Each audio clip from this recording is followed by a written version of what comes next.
Hello, everybody. Hello. So I know it's been a long day, so I'm just going to give a chance for you to speak out and wake us all up. If you love parks, make some noise. I knew you were out there. If you think parks should be integrated with their surrounding neighborhoods, make some noise. This is the only crowd where a geeky statement like that can elicit cheers. But you have clearly been paying attention today. I'm so pleased to say a few words ahead of our final blockbuster panel. I don't think I've ever been in the same room with 4 commissioners as a city council member. I'm going to resist trying to move my various pieces of legislation right here. We'll stick to public topics. But I'm really thrilled that we can close out the day with some of the biggest minds in city government and people who no doubt should be working together at every opportunity. And they are our wonderful Chair of City Planning, Carl Weisbrod. Round of applause, please.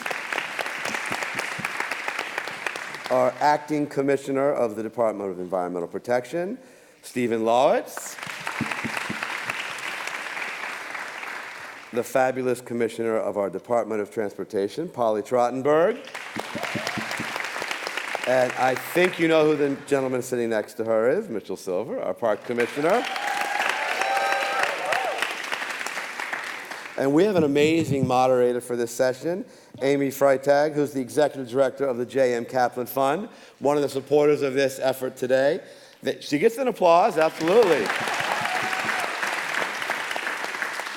If you write the checks, you get an applause. That's all, part of the contract. Actually, Kaplan has been really behind the scenes an incredible innovator in parks in New York City. And they don't always get the most credit, but they have been early supporters of some of the most important developments in parks in New York City over really the last half century. I think they were the first major contributor to the Prospect Park Alliance, to the Central Park Conservancy, to Friends of the High Line. And early money is so critical for any kind of innovative effort, and they've paved the way for that and so many other important things in our park system.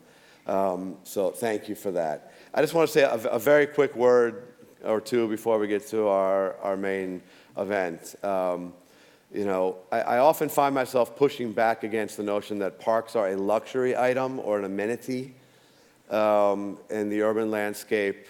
And there really are so much more than just something pretty to look at. Parks are essential infrastructure for communities. In my opinion, no less so than subway stops or schools or sewers.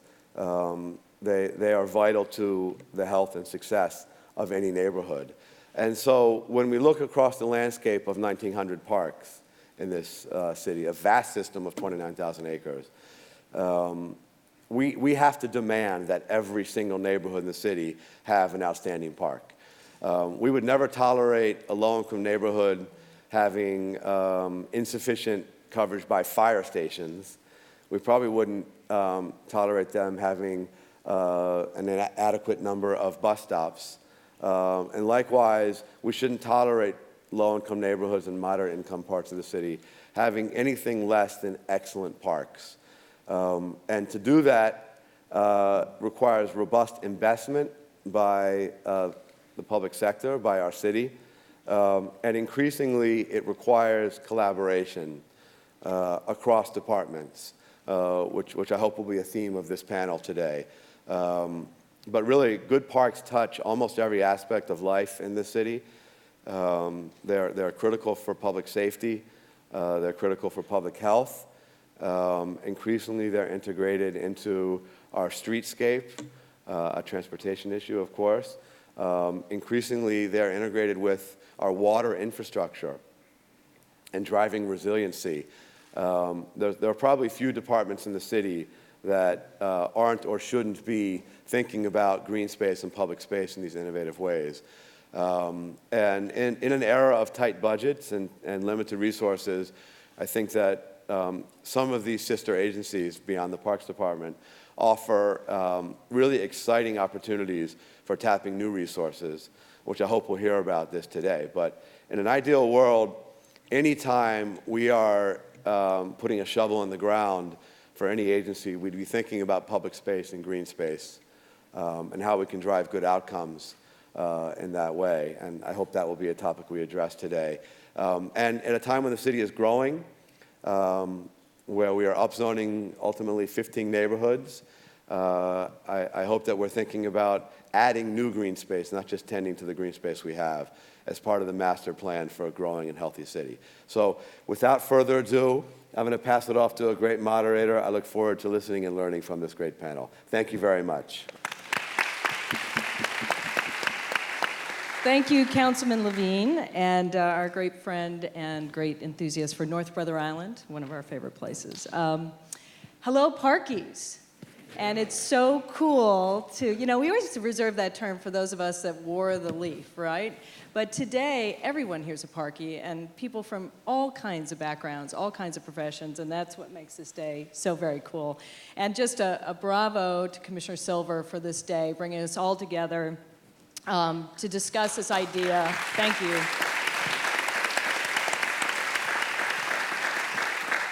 This expansive idea of thinking about parks and open space as part of the, as we'll all say today, the essential infrastructure of the city. And this closing panel is really a testament to your vision because, quite frankly, I've been at it about a decade and a half in New York City, and I've never seen the heads of the major land managing agencies ever sit together on a dais talking about parks and open space. So we are really excited about that, and it's going to be a great conversation. So I'm so grateful to be here, and thanks for everybody making the time to be here.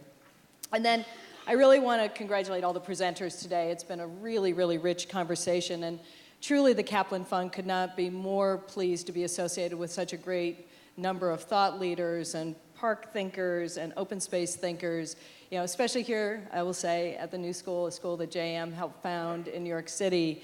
And as you heard, we've been sort of an instigator of things like the Conservancy movement in the early 80s. The Kaplan Fund made the first grants to, as the councilman generously noted, to Central Park, Prospect Park, and the Friends of the High Line. And I think as being part of that idea, the Conservancies radically changed our expectations of what public parks could be. Today, we're radically changing people's expectation of the connective tissue that attaches those parks throughout the city. So that's something we're totally excited about.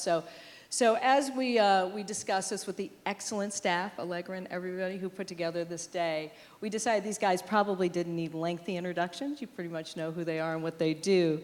So let's just jump into some questions, and I'll start with the sort of question that Mitchell really posed to us as this reflection on the day's events was, what is the big innovation that we can look forward to? What are the ideas that we can look forward to of this idea of parks without borders? And I just wondered, Mitchell, you've heard all these great things today. You're an architect of today, but blow our mind a little bit. What's your moonshot? What's your next big idea, Parks Without Borders? Well, really the next big idea is to work with my colleagues to execute it. I've said before, and I'll say it again, that parks represent 14% of the city's footprint, but streets and sidewalks represents another 26%. That is 40% of the city is in the public realm, and it comes under different jurisdictions. And I am so honored that when we talked about this proposal under the One NYC conversations, that all the commissioners were on board, working with DOT and DEP and city planning. We recognize that you may sleep in your apartment, but you live in the public realm. That's where you relax, that's where you socialize, those are the social spaces. And everybody talks about density being done well. It starts with open space, and Paul Goldberger framed it quite well. So the big idea really is to have this conversation that, the average citizen doesn't know they're on Parks property or DOT property, and guess what? They don't care. They want to seamlessly walk through each one to know that we're all working together, and under this mayor, there's this collaborative spirit among the commissioners. And when I shared this, even Paul is excited. We got to get these projects going. We're doing one in Travis Park in Queens, where we just demapped a street. It's coming into a park. And the Public Plaza program is incredible. So it's really executing and continuing this conversation of really making New York City a leader in taking forward this idea of Parks Without Borders. And so that is the big idea, really, is just to implement it, not just talk about it, but now to move forward to actually implement it in our city. Great, and Commissioner Trottenberg, you could arguably say that no one agency has changed the public realm in New York City more in the last decade. The advent of public plazas, the amazing build-out of bikeways in the city has been extraordinary. So what you got up your sleeve next? Where can we go next with our streets? Well, I do. Look, I think Mitchell mentioned it. I mean, one of the great, I think, revelations at New York City DOT is we are an extraordinarily large landholder in this city. And we had given enormous chunks of our property over to basically solely the use of automobiles, with not nearly enough thought to other uses, to other modes, to making it inviting public space. And, to add another layer on coming into the de Blasio administration, we have an additional focus, which is Vision Zero, which is how we can continue to take these public spaces, not only green them, make them wonderful for the public, but make them a lot safer. And, that for us is sort of, it's taken us to, I guess it's sort of upped our game in addition to plazas and bike lanes and the things that, both recapture that space. We're also just focusing relentlessly on working really closely with communities on how we make these spaces safer. And that has been, I have to say, it's pretty transformative. When I came into this administration and the mayor declared we were going to do Vision Zero, I think like a lot of people, I sort of said, yipes. But I realized setting a big, unbelievable goal like that drives all kinds of innovations, and it really drives the political dialogue. I mean, one thing I'm sure we'll talk about on this panel is it's easy to say we're going to collaborate and we're going to get all these things done in New York City. It's a challenging political environment, to put it mildly.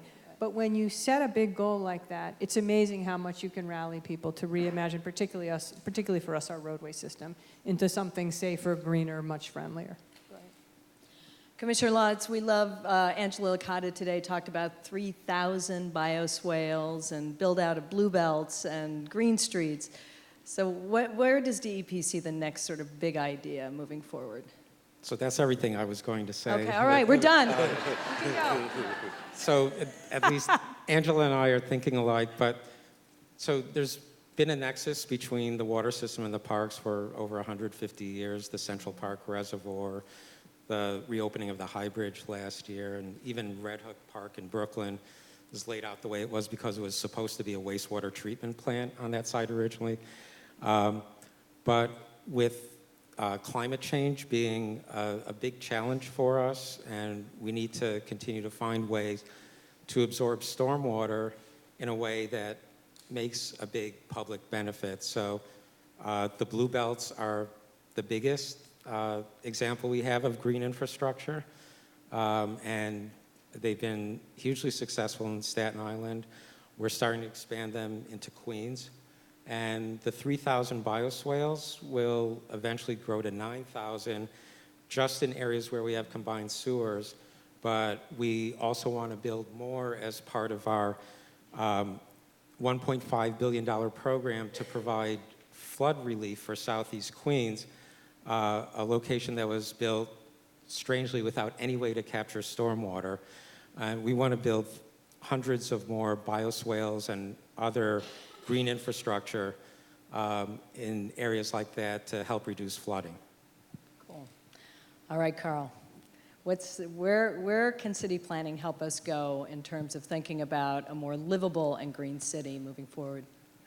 Well, let me start. Let me start actually first with thanking Councilman Mark Levine, who leads the Parks Committee, is the chair of the Parks Committee. I have to say, you used the nicest adjectives before us today of each of us, which you'd never use when we testified before you. But we'll take And this them. is being recorded. It's being recorded. We'll take them now and we'll file them for future reference. He uses his adjectives when I testify. Good for Polly. I will say that just to start, because a theme, I think, has been collaboration, that this is the 5th mayoral administration I've been in. I have never been in an administration where the commissioners are more collaborative than they are in this one, really. It's a reflection, I guess, of seeing 4 commissioners here today, but literally almost everything we do requires collaboration and is increasingly collaborative.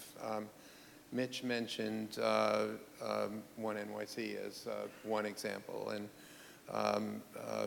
the the collaboration between DOT and DEP on bioswales is another example. But literally, everything we try to do has been, from the very beginning, a collaborative effort. We, as Councilman Levine noted, we are looking at neighborhoods, at least 15 neighborhoods throughout the city. We've now implemented or begun to implement one in East New York.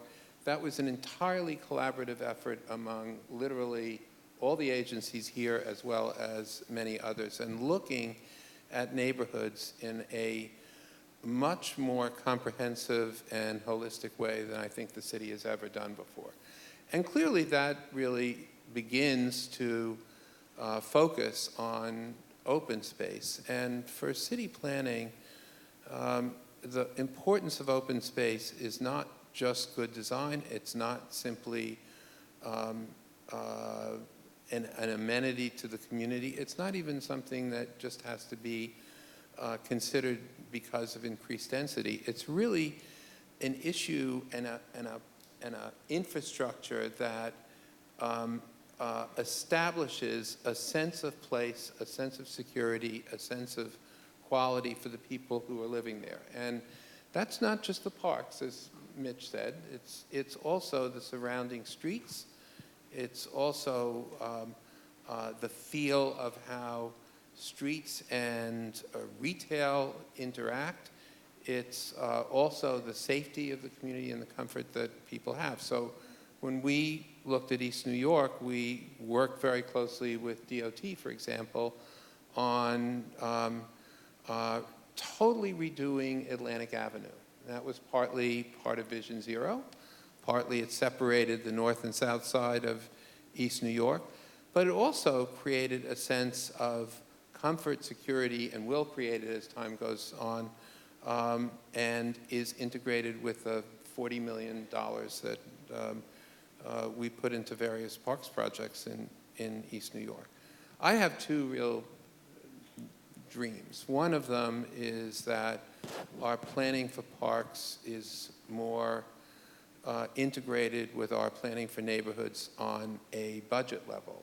When we think about our 10-year capital strategy, we are increasingly thinking about it more in terms of a long-range planning document than simply as a budget document. Mitch remembers, and many of you may remember, that city planning did the 10-year capital budget with OMB back in the 1970s and before that, pursuant to the New York City Charter. We got away from that after the fiscal crisis, and it's time, and we're beginning to reintegrate planning and budgeting.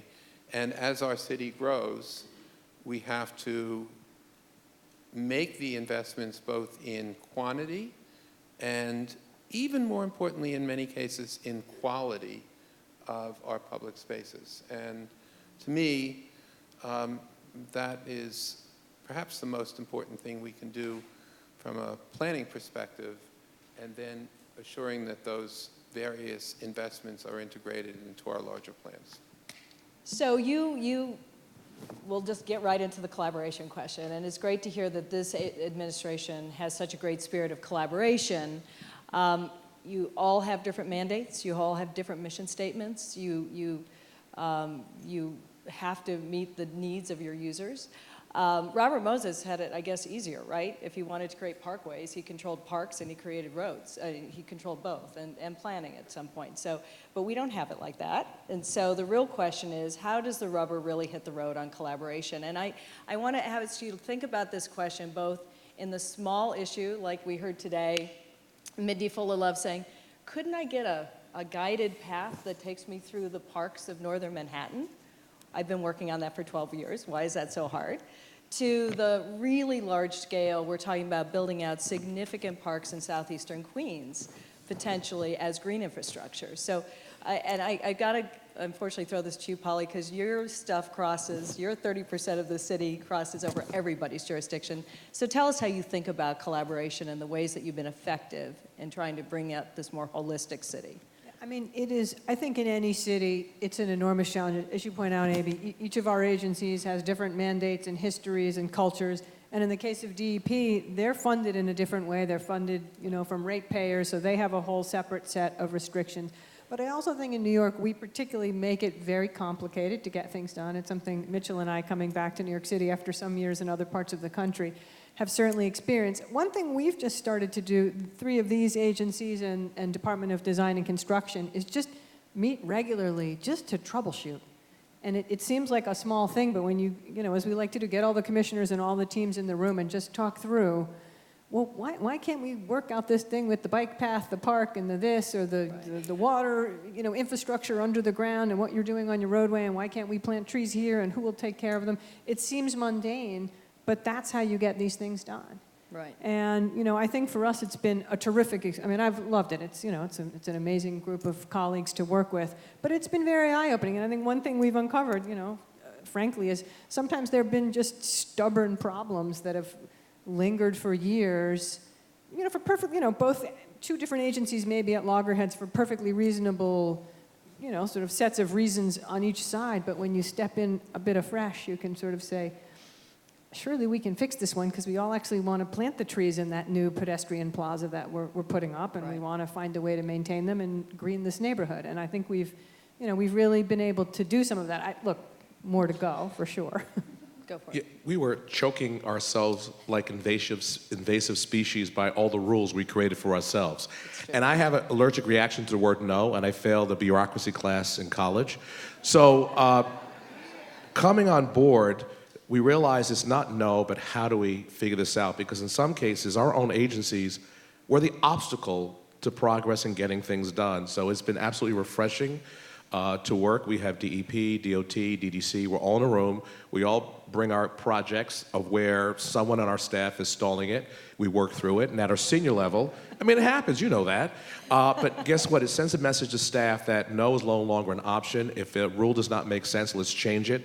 Don't let these obstacles be these invasive species that are choking us into progress, because ultimately our job is to advance the public health, safety, and welfare of our city, to look after the public interest. And if that is our goal, that we're guardians of our communities and planning for the future, then we cannot let no, or can't figure out how to do it, get in the way. And I have to think we worked through almost all the issues and we figured out a way forward. And now, as a result, we're getting projects done quicker. Delays are now coming to an end. And we're setting new policies about how to plan and collaborate more into the future. Awesome. Stephen? And this is the second panel I've been on with Polly. The first one almost exactly a year ago, where she also reminded me that we're separately funded. And you to are. be fair, because it can be a real obstacle. I just think we should put that on the table. So, and that's part of the balancing act that we try to perform is how much can we collaborate financially and contribute from the water system to DOT's priorities and Parks' priorities while still keeping the water rates low. And I do have to say, I want to thank the new school for their hospitality. This bottle of water probably costs 50 cents, which is 40,000% more than filling up this bottle from your tap. NYC water, yeah. So 40,000%. So, and we do have a great history of collaboration. I think the challenge is finding the intersection of our 3 priorities so that what's a high priority for DOT or Parks also becomes our priority, and our funding aligns, and we can go forward at the same time. I'm sure there's just not one more great chair, otherwise OMB would be right next to Carl. Carl, 5 different administrators. Tell us your thoughts about the systemic things that make this kind of investment in parks and open space really challenging to bridge between agencies. Sure. I think implicit in what Stephen and Polly and Mitch said is a constant, which is true in every administration, a constant jockeying for funding. it's a problem. I mean, there's a limited amount of money that the city has. At the moment, the city's capital budget is basically robust, but how that money is divided and how that money is allocated is a big challenge. And what tends to happen with parks in bad times, when the city's capital budget is constrained, is that it is sacrificed to critical, what are perceived as critical essential services, police, fire, bridges, or whatever. And that is a challenge for parks. And so it's something we've been trying to get away from, and we're trying to get away from it, I think, in two ways. One, there's been, as Mitch can speak to much better than I, much more private infusion of money into parks, and much more looking at ways in which parks can be self-sustaining. And as Stephen said, there are ways in which we can use the water budget to help open space. But ultimately, I think that I see our role, and OMB's role too, because we work as partners with them, to make these budget allocations much more thoughtful, honestly, and to make them reflect the needs of neighborhoods. And there's no question that our poor neighborhoods have suffered over the years, and particularly, I think, with respect to open space and parks. And so one of the things that, as we create more density, both in lower income neighborhoods, middle income neighborhoods, and higher income neighborhoods, is how we assure that that density not only doesn't cause a reduction in the quality of life, but actually a substantial enhancement of the quality of life. And that does mean making decisions that recognize all the needs of a community, and open space parks, not only in terms of their quantity, but in terms of their quality, in terms of how they work for community, how they integrate with bioswales, with the streets, with all of the services that are taking place in a community, is really essential. OMB looks at this from a financial perspective. Mm-hmm. Our job is to look at it from a planning perspective and have those two goals really become much more intertwined than they have been in the past. Right. Mitchell, you want to add? Well, I just wanted, you talked about the big idea, and I think the future, Jeannie talked about globally what is happening, how we're going to urbanize, adding 1 million people per city per week. Was it a week? It was pretty shocking. But the future really is the public realm. To have a livable city, you need to be focused on the public realm. If you want to reclaim public space, we own the streets. We own the sidewalks. You're seeing around the country. I just came back from Sydney, where they're reclaiming a park to widen a road. And so if you can take a park for a road, you can take a road for a park. And you see this, whether it's parklets, the work that DOT is doing with reclaiming right-of-way for public plazas, for bikeways, for parklets, we own it. The city owns it, the public owns it. And as we begin to urbanize, we can, of course, acquire new land, but we're trying through Parks Without Borders to use that, what we own, to not just manage it, but to give it back to the public to enjoy, because life takes place on the street. And I think the future is it'll be streets for people and not just for cars. And that, to me, is the big idea, which is why I'm so honored to be on this panel, because Carl and city planning understands that when we go through rezonings is how do we just create more open space, working with Polly and rethinking public plazas and public space in the streets of how it could be converted and safer. And then with DEP, in terms of bioswales, I think all of New York City should be one giant park. And it should be that experience, because that's what makes cities livable, is your open space. It's not just for physical health, it's for mental health. And we're saving lives by just having someone walking through a park and enjoying the greenery, what it does to your brain. We need places for our brain to breathe. Aging gracefully for seniors, they need to have those quality open spaces that are safe.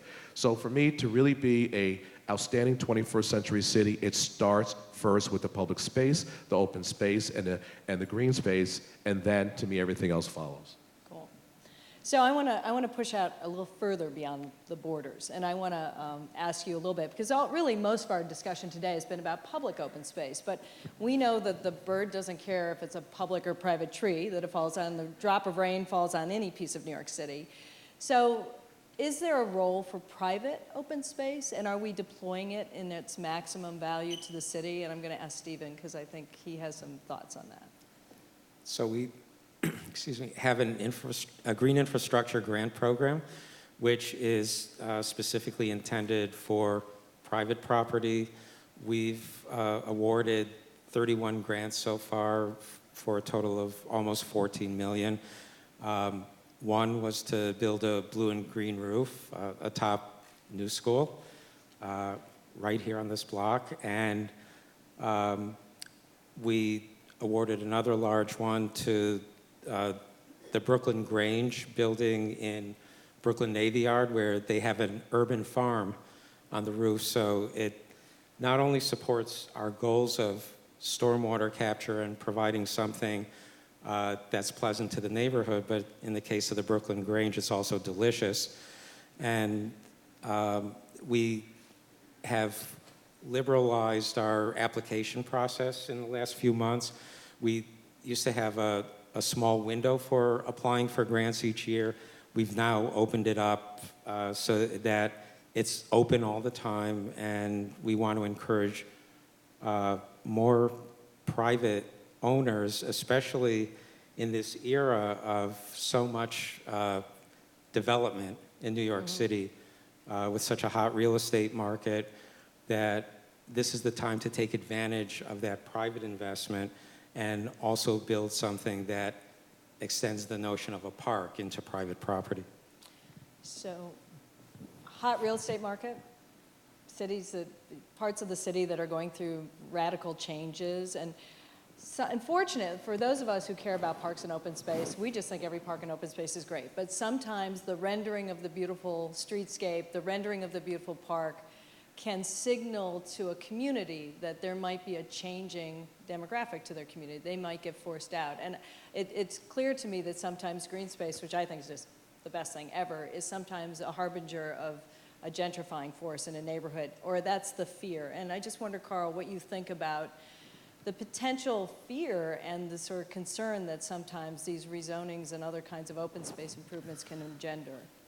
Well, there are many harbingers of gentrification, and certainly many legitimate fears in a city with a hot real estate market and not enough housing for the people who live here, and certainly not enough affordable housing. Fears of displacement that are more than fears, that are reality in many cases. But I would say that I don't see high quality open space as being a harbinger of gentrification. I see it as a basic need of people. And so when we look at a neighborhood, we're not looking at the open space there any more than we're looking at any other public investment there as a means of spurring gentrification or displacement. Quite the contrary. We're looking at it as, how do we make this neighborhood better for the people who are living there now? And that's why when we look at our neighborhoods, and I should have said this earlier, we've set aside in the capital budget now $1 billion only for public investments in the neighborhoods that we are doing planning.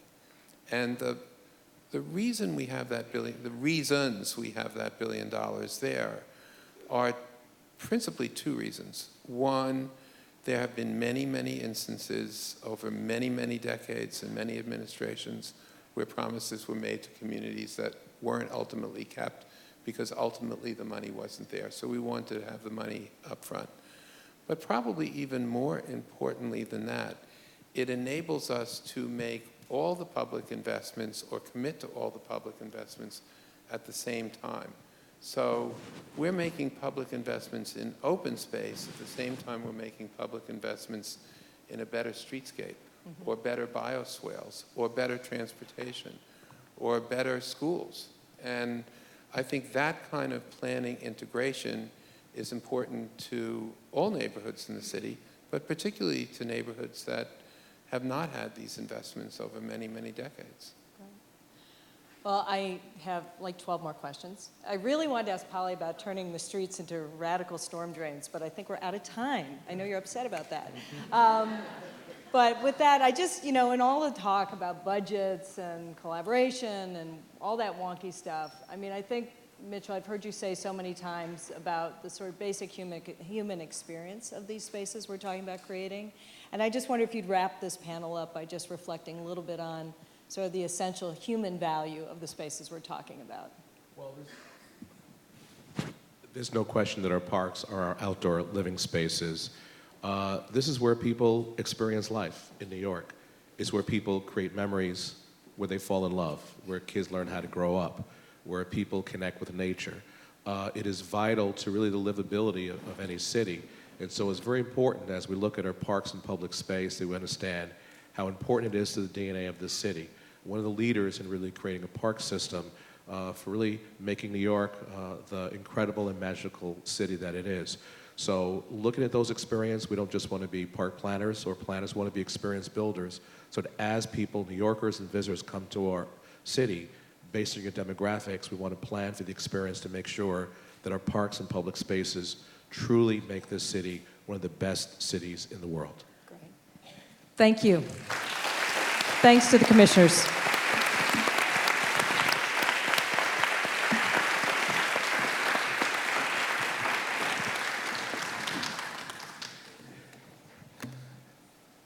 Well, everyone, what a day it has been. I hope you now have some incredible takeaways that will inspire you and change the way you think about parks and public space here in New York City.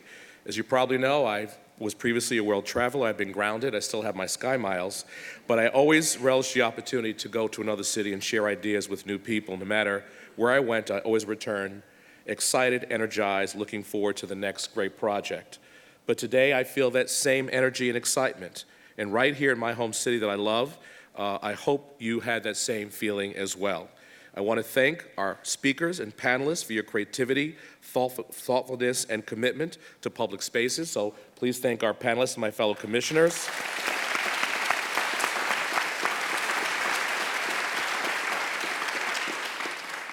Also, an extra special thanks to Paul Goldberger and Signe Nielsen, our keynote speakers.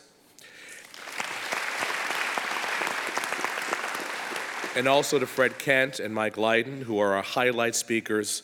Please give them a round of applause. But before I conclude, we had over 70 speakers and panelists throughout the day. A credible amount of work goes out to the Parks Department, and even our sister agencies participated in the planning behind the scenes. So much work went on behind this. And the new school and their staff. So I am so grateful for all the hard work, but there is one person in particular that stands out. She was there for me at the very beginning. When I first shared this thought, she was looking at me as if, wow, are you really going to pull this off? And she went through some very difficult trials and tribulations recently, but I want to personally thank her for her outstanding dedication, and really the success of this conference is attributed to her. So I want to call up Allegra. Dwyer Blackburn, please come up. Allegra.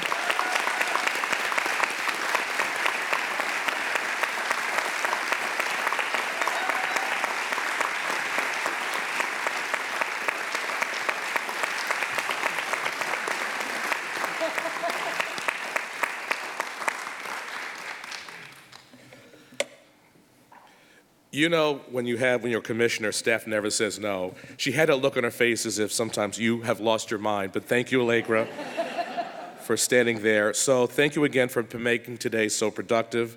Because of you, our parks have a bright green future. And now I'd like to thank also Joel Steinhaus, Chief Staff of City and Chairman of the Board of New Yorkers for Parks. really for your incredible generosity.